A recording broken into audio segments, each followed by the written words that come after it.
Hadoop introduction. Apache Hadoop जो है वो एक ओपन सोर्स सॉफ्टवेयर है, या हम कह सकते हैं कलेक्शन है ओपन सोर्स सॉफ्टवेयर यूटिलिटीज़ का। हडूप सॉफ्टवेयर लाइब्रेरी जो है वो एक फ्रेमवर्क है जिसे कि जावा लैंग्वेज का यूज़ करके बनाया गया है। इसे डेवलप किया गया था ईयर 2005 में by Doug Cutting and Mike Cafarella के द्वारा। ये अलाउ करता है स्टोरेज और प्रोसेसिंग ह्यूज अमाउंट या वॉल्यूम ऑफ डेटा की। तो ये बिग डेटा के लिए काफ़ी सही है, और ये से डिस्ट्रीब्यूटेड एनवायरनमेंट में करता है। तो डिस्ट्रीब्यूटेड एनवायरनमेंट से मतलब है अलग अलग सर्वर्स। हडूप को हम MR1 भी कहते हैं। मेजर सोशल नेटवर्किंग साइट्स जो हैं वो यूज़ करती हैं हडूप को। अगली चीज़ है, नेक्स्ट चीज़ है कोर कंपोनेंट्स। तो हडूप के कोर कंपोनेंट्स में पहला कंपोनेंट जो है मेन वो है HDFS, Hadoop distributed file system. ये एक स्टोरेज सिस्टम है एक क्लस्टर के लिए। डेटा जो आता है क्लस्टर में उसे ब्रोक किया जाता है, अलग अलग पीसेस में डिवाइड किया जाता है HDFS के द्वारा, और अलग अलग सर्वर्स पे, एक क्लस्टर के अलग अलग सर्वर्स पे रख दिया जाता है। दूसरा कंपोनेंट जो है वो है मैप रिड्यूस। इसमें होता है processing in parallel servers of a cluster. तो ये जो भी क्लस्टर है जिसमें डेटा स्टोर किया जा सकता है अलग अलग सर्वर्स पे, तो अलग अलग सर्वर्स पे प्रोसेसिंग भी की जा सकती है, तो मैप रिड्यूस उसमें हेल्प करता है। फिर है हडूप इकोसिस्टम। हडूप इकोसिस्टम में सबसे पहले हम बात कर सकते हैं डेटा मैनेजमेंट की। तो उसमें अलग अलग कंपोनेंट्स हैं। जू कीपर जैसा नाम है, तो जू कीपर से हम समझ सकते हैं कि मैनेज करने वाला जू को, मतलब अलग अलग ये जो एनिमल्स कह सकते हैं इनको, जो नीचे चीज़ दी है दूसरी लेयर्स में, और बस ऐसे याद रखने के लिए, समझने के लिए। तो सबसे पहले हैं मैनेजमेंट वाले कंपोनेंट्स, फिर उसके बाद डेटा एक्सेस वाले हैं हाइव, पिग, आउट, एवरो, स्कूप, और फिर उसके बाद है डेटा प्रोसेसिंग वाले मैप, रिड्यूस, यार्न, और लास्ट में डेटा स्टोरेज के लिए HDFS और HBase।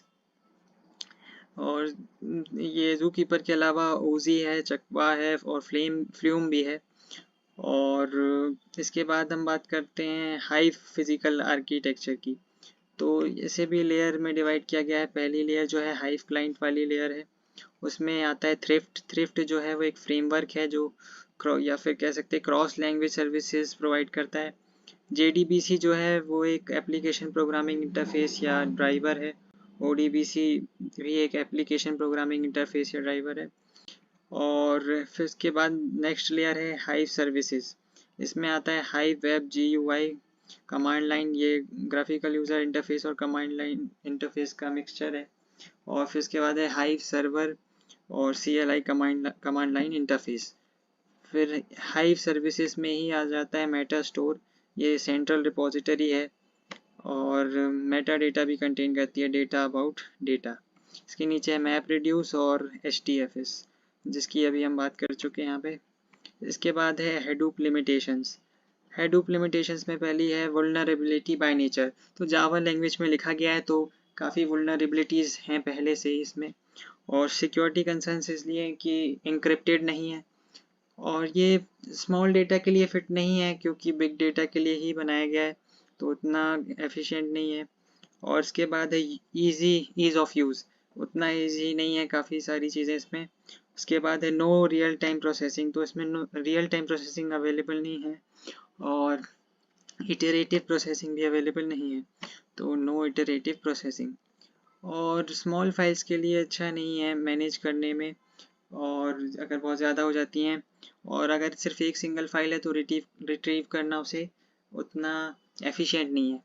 और कई बार ये स्लो प्रोसेसिंग स्पीड की वजह से भी एक जो लिमिटेशंस में आता है ये भी, कि कई बार स्लो प्रोसेसिंग स्पीड होती है। और फिर उसके बाद है RDBMS वर्सेस हेडूप।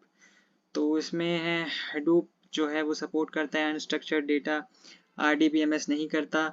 और फिर उसके बाद है online only inserts and deletes. तो हेडूप में इंसर्ट्स और डिलीट्स बस अलाउड हैं, और RDBMS में अपडेशन भी। और हेडूप में हाइव और पिग का यूज़ किया जाता है, RDBMS में SQL का। फिर डेटा लॉस हो सकता है कभी हेडूप में, लेकिन RDBMS में नहीं। और हेडूप में इंक्रिप्शन नहीं है, RDBMS में रहती है। और Hadoop यूज़ करता है कमोडिटी हार्डवेयर, और RDBMS यूज़ करता है एंटरप्राइज हार्डवेयर, और ये Hadoop रिलेटिवली नई टेक्नोलॉजी है। HDFS नेक्स्ट है HDFS।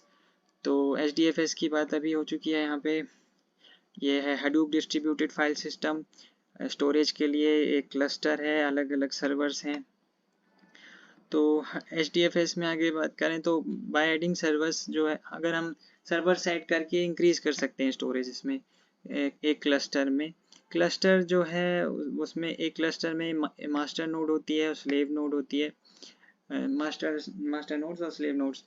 डेटा जो है ब्रोक किया जाता है अलग अलग स्मॉल ब्लॉक्स में, यूजुअली 128 MB साइज, और स्टोर किया जाता है अलग अलग स्लेव नोड्स में। ये जो ब्लॉक्स हैं वो हाईली स्केलेबल होते हैं। और मास्टर नोड या फिर नेम नोड, मास्टर नोड को नेम नोड भी कहते हैं, वो असाइन करती है जॉब स्लेव नोड्स को और मैनेज करती है फाइल सिस्टम नेम स्पेस को, सारी डिटेल्स। और स्लेव नोड जो है वो डेटा नोड भी कहते हैं उसको। इसके बाद है प्रोसेसिंग डेटा विथ Hadoop। तो पैरेलल डेटा प्रोसेसिंग हो सकती है या फिर डिस्ट्रीब्यूटेड डेटा प्रोसेसिंग। तो पैरेलल डेटा प्रोसेसिंग में सिंगल सर्वर मल्टीपल प्रोसेसर, एक सर्वर में मल्टीपल प्रोसेसर्स, और डिस्ट्रीब्यूटेड में मल्टीपल सर्वर्स हैं और जिनमें सिंगल प्रोसेसर है। और फिर इसके बाद है managing resources and apps with Hadoop yarn. तो ओवरकम करने के लिए लिमिटेशंस जो थी, मैप रिड्यूस में कुछ लिमिटेशंस थी, उनको ओवरकम करने के लिए next generation map reduce yarn जो है वो इंट्रोड्यूस किया गया था, डिज़ाइन किया गया था। ये क्या करता है, divides task for job tracker. Resources जो है वो मैनेज की जाती हैं रिसोर्स मैनेजर के द्वारा, और जॉब्स जो हैं ट्रेस करी जाती हैं ऐप मास्टर के ज़रिए। और टास्क ट्रैकर जो है वो बन चुका है नोड मैनेजर। टास्क ट्रैकर जब मैप रिड्यूस में यूज़ करते थे तो टास्क ट्रैकर यहाँ पर नोड मैनेजर है। मेन 4 कंपोनेंट्स हैं यार्न के, resource manager, node manager, app master और कंटेनर। इसके बाद है मैप रिड्यूस प्रोग्रामिंग। एक मैप रिड्यूस प्रोग्राम जो है वो में 2 पार्ट होते हैं, मैप और रिड्यूस। तो मैप प्रोसीजर जो है वो परफॉर्म करता है फिल्टरिंग और सॉर्टिंग। मैप रिड्यूस परफॉर्म करता है, मैप प्रोसीजर जो है वो परफॉर्म करता है फिल्टरिंग और सॉर्टिंग, और जो रिड्यूस मेथड है वो परफॉर्म करता है summary operation. That's it for this one. Thanks for watching. If you liked it, so you can like, subscribe, share and comment on this one. Thank you.